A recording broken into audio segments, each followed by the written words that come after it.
রিক্সা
আপনারা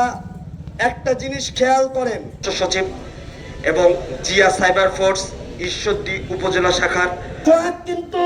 বৈষম্য বিরোধী আন্দোলনে যখন আমাকে লাস্ট অ্যারেস্ট করা হয় তখন এই সোহাগ আজকের এই মিছিল, বিক্ষোভ মিছিল, আমরা দেখতে পাচ্ছি এই সোহাগের বিবৃতি শুধু এইটুকুই।